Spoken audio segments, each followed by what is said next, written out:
mga friends, today i-share ko lang sa inyo ang aking mga gorgeous na halaman na nandito sa labas, sa front ng bahay ko. Dito tayo mag-umpisa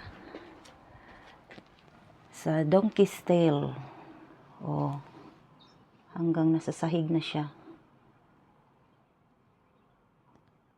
Mga 2 years ko pa lang yan, since na natanim ko yan. Hindi kailangang maraming tubig at saka gusto nila na mainit, humid ang gusto nila. Ito ay ang burro's tail or donkey's tail. Ang sunod naman, ito ang sa atin ay San Francisco ang pangalan nito, but dito iba. Nalimutan ko what's the name. I don't know exactly what's the name of this plant. I bought this like almost 3 years ago. So it only requires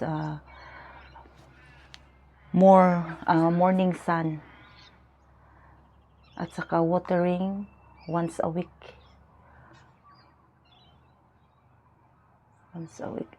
Ito naman ay bago lang. Ang tawag nito ay Silver Lady Fern. Bago lang ito, mga 3 months ago yata. Kaya maliit pa siya. Ferns. Ito naman, binigay sa aking kaibigan mga 2 years and a half ago. Maliit pa yan. Ngayon malaki na siya. Ang ganda niya. Kasi walang hindi mainit dito, nasa porch. Yun ang gusto niya. At saka I water this plant as once a week. But if summer, twice a week kasi mainit. Madaling mag-dry sila. Katulad nito, ayaw niya maging dry. Si maidenhair ferns. Ayan. Ito ay succulent. Mga bigay lang ito, guys. Lumago sila. Ang ganda niya. Pinkish. At saka mamulaklak siya. Mamulaklak, pero ngayon wala muna kasi winter. Ayaw din niya masyadong maraming tubig.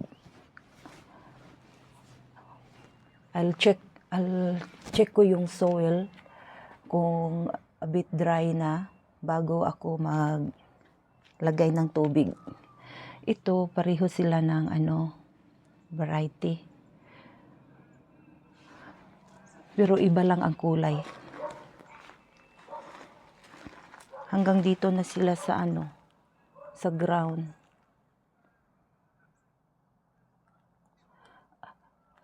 Low maintenance. Ito siya, low maintenance itong succulent. Pati yung doon sa kabila. Yung Boretus tail.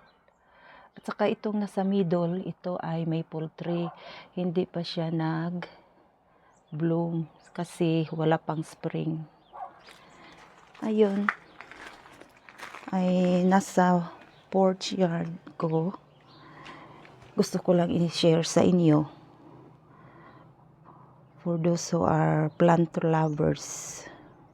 Basta maganda lang tingnan yung plant. Makagaan sa feeling. Diba?